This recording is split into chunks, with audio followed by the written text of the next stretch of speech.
امریکہ نے آبنہ ہرمز میں قبرص کے پرچم بردار تجارتی جہاز پر حملے کو جواز بنا کر ایران پر تیسری بار حملہ کر دیا۔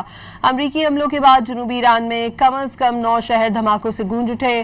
ایرانی میڈیا کے مطابق ہرمزگان صوبے کے شہر جھسک میں 10 سے زائد دھماکوں کی آوازیں سنی گئیں۔ بندر عباس، سرک، چابہار، ازدویہ اور بندر دیر میں بھی دھماکے سنے گئے۔ بو شہر میں ایران کی فوجی تنصیبات کو نشانہ بنایا گیا۔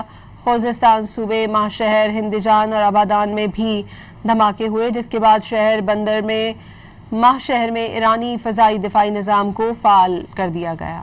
امریکہ نے آبنہ ہرمز میں قبرص کے پرچم بردار تجارتی جہاز پر حملے کو جواز بنا کر ایران پر تیسری بار حملہ کر دیا۔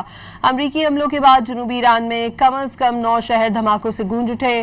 ایرانی میڈیا کے مطابق ہرمزگان صوبے کے شہر جھسک میں 10 سے زائد دھماکوں کی آوازیں سنی گئیں۔ بندر عباس، سرک، چابہار، ازدویہ اور بندر دیر میں بھی دھماکے سنے گئے۔ بو شہر میں ایران کی فوجی تنصیبات کو نشانہ بنایا گیا۔ خوزستان صوبے، ماہ شہر، ہندجان اور آبادان میں بھی دھماکے ہوئے، جس کے بعد شہر بندر میں ماہ شہر میں ایرانی فضائی دفاعی نظام کو فعال کر دیا گیا۔